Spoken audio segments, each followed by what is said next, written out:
Votre invité aujourd'hui dans la grande interview en direct sur Boursorama, c'est Stéphane Boujna, le président du directoire d'Euronext, la bourse, l'opérateur boursier pan-européen. Bonjour. Bonjour. Merci d'être là avec nous. Alors, on a plein de choses à voir ensemble. On va commencer dans le désordre, j'ai envie de dire, parce qu'on est en fin d'année, l'occasion de faire des petits bilans. Et quand on regarde le marché des introductions en bourse, notamment la bourse de Paris, on se dit que c'est quand même pas vraiment fameux. Il y a eu 2 fois moins d'argent levé cette année, un peu plus d'1 milliard d'euros. Ça nous ramène un petit peu aux années 2009, donc pas des très bons crus. Et encore, il y a un peu l'arbre qui cache la forêt là, avec Neoen qu'on a reçu. D'ailleurs, son patron était avec nous, je crois que c'était une semaine ou 10 jours. Pourquoi un mauvais millésime, on ne va pas se mentir. Voilà, pourquoi est-ce que globalement, on a vu beaucoup de PME, on est content que les PME elles viennent, mais c'est des petites opérations à 20 millions d'euros. Pourquoi pas d'opération d'envergure? C'est propre à Paris ou c'est un problème européen? Euronext opère les bourses de Lisbonne, Paris, Amsterdam, Bruxelles, Dublin. Et donc on a une vue assez précise du marché pan-européen. C'est un pool de liquidité qui est le plus important d'Europe, bien plus important que celui de Deutsche Börse en termes de marché action et significativement plus important que celui de London Stock Exchange. Et donc on voit les choses de très près. Et ce qui est très intéressant, c'est que quand on regarde les chiffres de très près, on a le même nombre d'introductions en bourse en 2018 qu'en 2017. Donc, en volume, je parle en nombre d'opérations et même en volume levé à travers l'Europe. Ce qui est caractéristique en 2018 par rapport à 2017, c'est le nombre d'opérations qui a été reporté. On a commencé 2018 avec un pipeline, un groupe d'entreprises qui envisageait de se coter en bourse significativement supérieur à 2017 et on finit l'année avec le même nombre d'entreprises. La deuxième chose qui est significative, c'est qu'on a cette fois-ci presque 70% des introductions en bourse qui sont, comme vous le soulignez très justement, des petites entreprises, mais qui sont des entreprises de technologie. Donc la bourse reste le marché d'évidence pour aller chercher des fonds propres quand on a besoin de financer du risque et du long terme, notamment en technologie. Donc ce n'est pas une année aussi mauvaise que ça en a l'air, mais c'est une année qui est décevante par rapport aux anticipations des premiers mois. Donc la place de Paris, on rassure, les esprits chagrins, n'est pas en train de se marginaliser, de décrocher quand on voit des si petites IPO, même si elles sont dans les valeurs de la technologie, 20 millions d'euros en moyenne, pardon, c'est oui, pas, non, mais c'est évident. Mais les valeurs moyennes ne sont pas venues en bourse parce qu'elles ont retardé leurs introductions. Elles ont pensé qu'elles avaient affaire à un tassement des valorisations.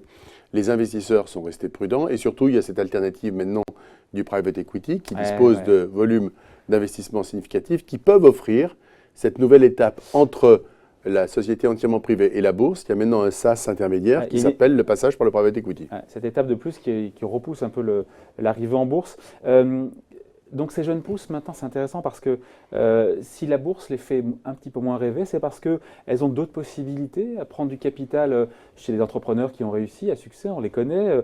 Il y a les fonds d'investissement, vous l'avez dit, la bourse s'attire peut-être un peu moins, fait un peu moins rêver, ou c'est juste parce que voilà, il y a ce sas-là, c'est juste ça? Non, le financement du risque et le financement du long terme nécessitera toujours d'aller recourir à des fonds propres.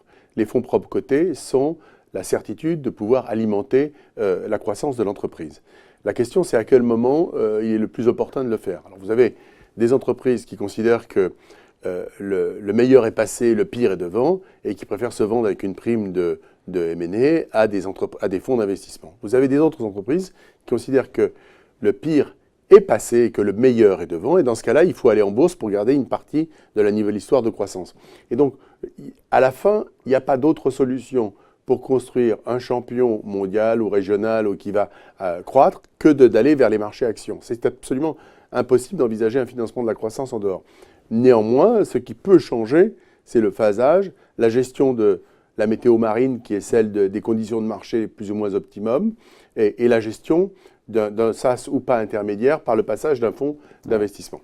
Pour les particuliers, pour les Français, c'est vrai qu'ils vont de moins en moins en bourse. Alors, il y a l'assurance vie, bien sûr, mais il y a de moins en moins d'appétence, on voit bien, pour les épargnants en direct, pour acheter les actions. Vous le déplorez. On est quand même après quasiment 10 ans de marché haussier et c'est un peu déprimant quand même, non? Oui, non, mais ça, on attend, j'imagine, les grandes privatisations. On connaît assez bien les raisons pour lesquelles les particuliers sont moins présents en actions en direct qu'autrefois. La principale raison, elle était fiscale. Il y avait une fiscalité punitive sur les détentions en direct des actions. Et ce sujet-là est traité depuis le prélèvement fiscal FULPU. Le prélèvement forfaitaire unique. La flat tax à 30%. Voilà, la flat tax, comme on l'appelle en anglais. Ça, c'est quand même très important parce que ça nous met dans une situation fiscale pour les gros portefeuilles. Oui, enfin, pour toutes les plus-values. La deuxième chose qui a diminuer ou assécher l'investissement en actions directes, c'est le développement de l'épargne mutualisée, de l'assurance vie, qui avait un avantage fiscal. Bon. Et la troisième chose, c'est le comportement des réseaux de distribution bancaire qui ont peu à peu orienté les anciens métiers de titrards, qui conseillaient les particuliers dans le choix de certaines actions, de certaines opérations, vers l'épargne mutualisée. Quand vous mettez en face le développement de la gestion passive et de la gestion indicielle, vous avez un cocktail qui enlève la plupart des incitations à aller avoir une vue directionnelle sur l'action. Cela dit, les choses évoluent. La fiscalité est en train d'évoluer. Il y a des opportunités. Et le nombre d'actionnaires individuels de cesse stock de picking. diminuer. Oui, ne cesse de diminuer. Il y a des entreprises qui engagent des efforts considérables pour reconstruire un lien avec une base d'actionnaires directe. Vous avez évoqué dans votre sujet précédent le développement des fonds activistes. Ouais. Les émetteurs, les sociétés cotées réalisent que finalement, les gisements d'actionnariat stable, ce sont souvent le retail, les particuliers, les institutionnels locaux et les particuliers tout à fait spéciaux que sont les actionnaires salariés. Ouais. Donc, il y a parmi les conséquences du développement des activistes, il y a une réflexion sur c'est quoi un actionnariat stable du point de vue de l'émetteur. Et là, les actions à l'égard des particuliers sont essentielles. Ce n'est pas la meilleure des promotions pour les marchés financiers, pour la bourse, de voir ce qui se passe maintenant depuis quelques mois. Les rebonds du CAC 40 ne tiennent pas. On l'a vu encore hier avec la Fed qui n'est pas allé aussi loin que ce qu'attendaient les marchés. On en parlera juste après. On est quand même à moins 12 depuis le début de l'année, 4700 points, même moins 15 depuis le point haut. Stéphane Boujnah, ça commence à vous inquiéter ou même pas peur? Il y a un mois, vous étiez sur France Info, vous avez dit non, il y aura toujours une correction, le crack, j'y crois pas. Et entre-temps, on a perdu 7 points. Oui, mais perdre 7 points en un mois, ce n'est pas un crack. Il y a une réévaluation des multiples, mais la qualité des entreprises reste toujours excellente en moyenne. Donc cette correction en cours ne vous inquiète pas? Pas du tout. Pas du tout. Ça reste un excellent prix d'entrée en bourse. Je ne suis pas du tout inquiet par rapport à l'évolution des marchés actions. Ils étaient montés au-dessus de 5000 points, mais ce n'est pas la première fois qu'on redescend en dessous d'un CAC à 5000 points. On a une correction, on a des perspectives de croissance qui sont moins fortes qu'elles étaient il y a 6 mois. Ça peut conduire à l'ajustement de certaines valorisations. Les performances fondamentales des entreprises sont excellentes. On va le voir au moment de la publication des résultats 2018 entre, disons, février et mai. Avec pas mal de révisions à la baisse quand même, des attentes, des anticipations des bénéfices pour l'année prochaine. Mais ça restera en croissance, on ne sera plus à 2 chiffres, on sera à 1 chiffre. Nous verrons, mais on est clairement avec des entreprises qui ont des bilans beaucoup plus sains, des capacités export beaucoup plus fortes, des gains de productivité beaucoup plus considérables. On a une situation beaucoup plus saine que 2008. Donc vous ne croyez pas du tout au krach boursier? Non. Bon. Après, on se dit qu'il y a quand même que les marchés actions intègrent quand même pas mal de mauvaises nouvelles déjà, je veux dire. Donc on se dit qu'il n'y a pas de raison, enfin qu'on voit comme ça apparente, que ça rebaisse encore de 15 ou 20%. Après, c'est propre des cracks, c'est qu'on ne sait pas d'où ça vient. D'abord, ce n'est pas un crack. Ce qu'on est en train de voir, c'est d'une révision, ou alors il faut appeler ça le crack homéopathique, mais ce n'est pas un crack. Une correction. Il y a une correction, mais encore une fois, quand vous comparez qui peut dégénérer. Qui peut se poursuivre, mais regardez... Vous savez, une Fed qui monte ses taux quand les marchés baissent, c'est unique dans l'histoire. Je vous renvoie... En général, la Fed monte ses taux, ça provoque un ralentissement et les marchés baissent. Là, elle monte ses taux, mais en même temps, elle était très en retard dans ce cycle, alors que les marchés actions baissent. C'est du jamais vu. Je vous renvoie vraiment, regardez les courbes, vous verrez. Chaque jour de notre vie est unique dans l'histoire. Chaque jour sur les marchés est unique dans l'histoire par construction. Ce qui se passe... Parfois, l'histoire bégaye, vous savez. Non, l'histoire ne bégaye jamais. L'histoire ne bégaye jamais. Non, ce qui se passe, c'est une évolution des marchés qui est influencée par les positions des investisseurs aux États-Unis qui concentrent l'essentiel du gisement d'investisseurs actions, qui ajustent donc leur comportement par rapport à l'évolution du marché américain. Ce qui se passe, c'est une fenêtre d'incertitude sur l'Europe où la perspective du Brexit... En l'Italie déjà, hop, ça y est. Du Brexit. Le dossier est refermé, vous avez vu en Italie. Ça y est, un accord, on va enterrer l'âge de guerre, tout va bien. Mais la perspective d'une incertitude sur le risque italien, le Brexit, une incertitude sur la croissance, sur la transition politique en Allemagne, etc., fait qu'il y a une réévaluation du risque politique sur le continent européen pour quelques mois, mais que ça ne résistera pas à la qualité des earnings, à la qualité des résultats qui vont être publiés entre février et juin, qui vont être excellentes. Donc on s'attend, selon vous, à une année 2019 qui sera a priori, enfin dans son commencement, aussi agitée qu'en 2018, parce que tous les risques, on l'a dit, dont certains en Europe, ne vont pas disparaître comme ça. La trade war, on est parti jusqu'en mars. Voilà, même si pour l'instant le dossier italien semble refermé. Il y a très peu d'années qui finissent comme elles ont commencé. Je pense que l'année 2018 avait bien commencé, elle se finit moins bien. Il ne faut pas exclure que l'année 2019 commence moins bien et se finisse mieux. Ouais. Avec dans l'idée quand même que 2018 c'est une année de transition parce qu'il faut que les marchés réapprennent à vivre normalement, sans ces perfusions monétaires, sans cette béquille de l'argent du crédit pas cher. Et c'est ça peut-être dans le fond qui trouble les marchés. Vous en pensez quoi de ça? Je pense qu'effectivement, à l'échelle de notre vie professionnelle, énormément d'opérateurs n'ont connu que des taux bas ou en baisse. Ouais. Et qu'on revient à un environnement où les taux vont rester très bas, mais un peu plus élevés qu'aujourd'hui. Ouais.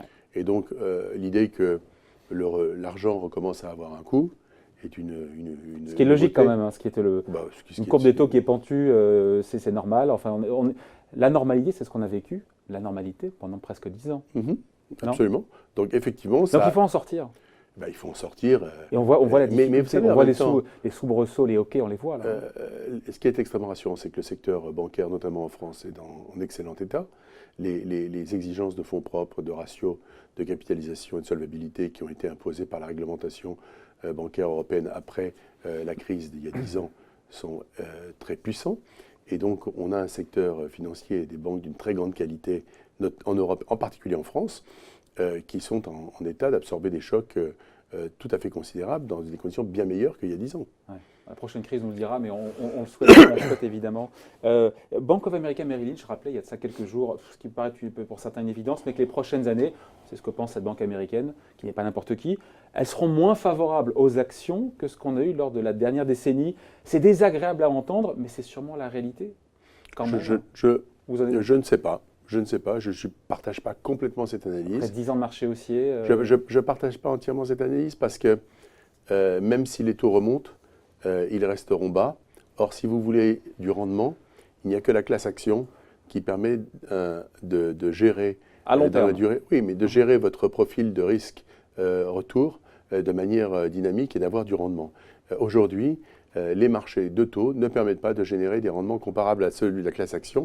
Or, un certain nombre d'investisseurs ont des obligations à l'égard de leurs propres investisseurs qui nécessitent la génération de rendement. C'est le cas notamment des fonds de pension. Donc je ne pense pas qu'on peut, d'un revers de la main, comme ça, considérer que les actions c'est fini, les taux c'est... Pas c'est fini, mais que les perfs passés sur 10 ans en actions, on ne les retrouvera pas dans les prochaines années. Mais personne n'est capable de le dire. Rendez-vous est pris pour les prochaines années. Non, je ne partage pas cette analyse un peu courte. Bon, on parle évidemment d'Euronext avec, donc on l'a dit, une année 2018 qui s'oriente vers une baisse à 2 chiffres sur le CAC 40. On se dit quand même qu'une année volatile, c'est tout bénef pour Euronext, non? Quand on voit d'ailleurs les chiffres du 3e trimestre, on n'a pas encore celui du 4e, plus 17% en termes d'activité, c'est bon pour vous ça? Oui, enfin, d'une manière générale, pour la partie de notre activité qui concerne la négociation, le trading, comme on dit en anglais, évidemment, les volumes sont... du trading, c'est à peu près... L'ensemble de notre business qui est lié au trading, au volume, disons, c'est à peu près 50%. Ouais. Donc pour cette partie-là de notre business, évidemment, c'est une bonne nouvelle. Mais, et le 4e trimestre, il est comment? Le 4e trimestre, on en rendra compte. Non, mais là, comment il a commencé? Mais il a commencé dans d'excellentes conditions. Vous avez vu les chiffres des volumes pour le mois d'octobre et novembre. Et donc, nous sommes extrêmement confiants pour la fin de l'année. Nous rendrons public nos comptes annuels et le 4e trimestre en février. Mais nous avons confiance dans le fait que la dynamique qui a été ancrée et écrantée sur les 9 premiers mois, les 3 premiers trimestres, va se poursuivre. Bon, et je comprends bien qu'on comprenne les produits, les métiers qui tirent en ce moment la croissance d'Euronext. C'est quoi? C'est les dérivés, les actions, les taux d'échange? Euronext, c'est des métiers de négociation d'actions essentiellement, mais ce sont également des métiers de dérivés, mais c'est aussi de la vente de données, le market data, de la vente d'indices. C'est aussi de la vente de plateformes de technologie pour d'autres bourses à travers le monde qui utilisent notre technologie. C'est aussi évidemment le métier de listing, au sens large, dans lequel il y a les introductions en bourse et les augmentations de capital des entreprises. Et puis ce sont toutes sortes de métiers de services aux émetteurs. Ouais. Alors justement, c'est intéressant parce que quand on regarde le titre, au-delà d'aujourd'hui, ça décroche, mais tout le monde décroche aujourd'hui, le titre perd 8%, titre Euronext depuis le début de l'année, à 47 €. On l'a dit, on le répète, 3e trimestre a été solide pour Euronext, avec une hausse des profits de 31%, même si vous avez loupé un peu le consensus, mais voilà, et apparemment le 4e trimestre se passe bien. Pourquoi le titre, il a du mal, malgré ses bons résultats? Qu'est-ce qui bloque? Est-ce que les marchés n'ont pas compris? L'année 2018 pour nous est, comme pour d'autres entreprises, passionnante, notre cours a touché 62 euros au deuxième trimestre, Ouais. et puis il est aujourd'hui à 48, 49, 47. Donc on a vraiment vécu, comme d'autres actions du secteur financier, des montagnes russes. Oui, mais Non, vos je crois résultats que sont là, vous produisez Ah des non, résultats. les résultats sont exceptionnels. Alors, Les 3 meilleurs C'est trimestres. déconcertant quand même, non? Imaginez pour Oui, le commun des non. mortels, les résultats sont en hausse, 31% de hausse Vous des savez, profits au troisième trimestre, et l'action baisse de 8% depuis le début de l'année. C'est déroutant quand même. Hein. Mon métier, ça consiste à faire croître la top line d'Euronext, contrôler les coûts, maximiser le résultat, aligner tout le monde autour de la stratégie, rassurer nos régulateurs, s'assurer que nos clients sont satisfaits par des offres innovantes et stables, et il appartient à d'autres de valoriser la société. Donc ne nous méprenons pas. Chacun sa place. Chacun sa place. Ce que j'observe, c'est que nous avons une stratégie de croissance, puisque l'entreprise a un rating single A, l'entreprise génère énormément de cash, a une capacité d'endettement très importante, et le marché attend un peu que nous fassions des opérations de croissance externe significatives. 700 millions d'euros de disponibles pour mener. Oui, c'est ça? au minimum, oui. Au minimum. Et donc, ce qui peut-être préoccupe certains investisseurs, c'est de dire, mais quand vont-ils faire une grosse acquisition? On a fait 2 acquisitions très importantes, mais de taille modeste, l'acquisition de la Bourse de Dublin et l'acquisition d'une plateforme de négociation de Forex, de devises, à New York, Fastmatch. Et les investisseurs disent, oui, mais alors, c'est quoi la suite? C'est très bien la performance, c'est très bien les acquisitions que vous avez faites, mais comment vous déployez le cash? Ils veulent plus de croissance, c'est ça? Oui, ça c'est évident. C'est évident. Il faut qu'il y ait plus de croissance. Ils veulent sur beaucoup de titres. Ils se trompent ou ils ont raison? Non, ils ont absolument raison et on y travaille. Et la question, c'est que vous mettez en œuvre des procédures, des projets de croissance avec une discipline financière qui doit rester très rigoureuse. Ouais. L'été dernier, nous avons décidé de ne pas avancer sur une acquisition importante parce qu'on trouvait que le prix auquel on convergeait restait trop élevé. Les vendeurs ont décidé de ne pas vendre cet actif. Nous avons décidé de ne pas acheter à un prix élevé. La transaction ne s'est pas faite. Il faut garder... Vous savez, notre métier, c'est de créer de la marge, de créer du résultat et de déployer le capital de manière intelligente pour créer du capital. Mon métier, ce n'est pas de détruire de la marge ni de détruire du capital. Vous me rassurez. Non, mais ce que je veux dire, c'est important. C'est pour ça que c'est très bien de faire de la croissance. Mais si c'est pour détruire le bilan et si c'est pour détruire de la marge, c'est pas bien. On rappelle, vous l'avez dit, on le rappelle, qu'Euronext regroupe les places financières de Paris, Bruxelles, Amsterdam, Lisbonne, Dublin, dans vos rêves les plus fous, parce que vous rêvez comme tout le monde, j'imagine. L'acquisition, voilà, la plus prestigieuse que vous auriez. Qu'est-ce que vous aimeriez rajouter comme brique, une grosse brique à l'édifice? Non, je ne vais pas vous donner de nom, mais ce que je peux vous dire, c'est qu'il y a 2 grandes pistes pour transformer Euronext et doubler sa taille. La première, c'est d'étendre notre modèle fédéral, c'est d'accueillir au sein d'Euronext d'autres bourses qui sont encore indépendantes et qui peuvent trouver leur place dans notre modèle dans lequel on met en commun la technologie, le pool de liquidité, enfin, tout ce qui a besoin d'être centralisé, dans lequel on garde les spécificités locales, notamment pour les rapports avec les émetteurs. Et donc, il y a des bourses européennes encore indépendantes qui peuvent intéresser. Puis, il y a le moment venu. Et puis, il y a une autre avenue qui est la diversification de notre classe d'actifs, faire d'autres acquisitions comme on l'a fait dans les devises avec Fastmatch ou d'autres profils de modèles de revenus dans le software spécialisé pour les opérateurs de marché ou dans le domaine des données et des indices. Donc c'est vraiment 2 routes, la diversification de la base de revenus et l'extension de notre modèle fédéral. Avec la capi de poids boursier de Euronext, c'est 3 milliards et quelques. Il faudrait que je regarde en direct, on est à 3 milliards 3, un truc comme ça. Vos deux grands concurrents, c'est l'allemand Deutsche Börse et le LSI au UK. Ils pèsent combien? J'ai pas eu le temps de regarder. L'ordre de grandeur, c'est que... On voit le chemin qui reste à parcourir. Oui, non, Deutsche Börse pèse à peu près 20 milliards d'euros et London Stock Exchange a une quinzaine de milliards d'euros. Donc on a des rapports qui sont très important de différence. Vous savez, Euronext a été mis en bourse avec une capitalisation boursière d'1,3 milliard en juin 2014, donc il y a un peu plus de 4 ans. Et c'est intéressant parce que... ça a valu 4 milliards d'euros au février, ça vaut maintenant 3,5 milliards. On a à peu près triplé la market cap depuis l'IPO. C'est vrai que ça apparaît un énorme progrès, et ça l'est, parce que ça ne s'est pas fait tout seul, c'est beaucoup de 10% d'inspiration. Mais je vous coupe, mais et c'est d'inspiration. vous aussi, c'est intéressant parce que j'ai regardé, vous êtes arrivé en 2015 dans cette boîte à la tête d'Euronext et ça a été sous votre ère multiplié par 3 à la CAPI. On n'est pas là pour verser dans la flagornerie, hein. C'est mathématique. C'est votre œuvre. À la question, je me dis, mais quelles sont ces décisions majeures? C'est de la réduction de coûts, mais pas seulement, qui ont permis d'en arriver là parce que vous n'êtes pas seulement laissé porter par la hausse des marchés, hein. Non, on n'a pas été non. Puis d'abord, c'est pas moi tout seul, hein, c'est une équipe. Non, mais bien sûr, mais c'est très important parce que évidemment. il a fallu aligner tout le monde et travailler ensemble. Et c'est clair, hein, les moteurs de cette évolution, c'est d'abord une discipline de coûts très considérable. Ouais. On a baissé la base de coûts de 25%. Donc on a À travaillé effectif constant? avec des effectifs qui sont constants, mais un périmètre qui a changé puisqu'on a fait des acquisitions. Ouais. Donc on a réduit les effectifs dans certaines activités et on en a augmenté dans d'autres. Une réduction de coûts et des acquisitions. Des acquisitions, je l'ai indiqué, dans les devises à New York et géographiques en Irlande. Donc c'est un travail de reconstitution d'une ambition continentale par rapport à ce qui était au départ quelques actifs qui avaient été carved out, comme on dit en anglais, détourés par ICE après l'acquisition de New York Stock Exchange Euronext. Donc c'est la renaissance d'une bourse européenne sur le continent avec une première période qui était très importante, qui est la période de performance et de survie. La performance, c'est la condition de l'indépendance. En doublant la marge d'EBITDA, comme on l'a fait, en Au-delà de réduisant... 50%, j'ai vu, hein. Oui, enfin, on a une marge d'EBITDA sur le core business, c'est-à-dire le business qu'on avait il y a 3 ans, qui a doublé, qui est à 60% C'est ça. sur le core business. Donc, en faisant ça, on garantit notre indépendance. Mais ça n'est pas suffisant.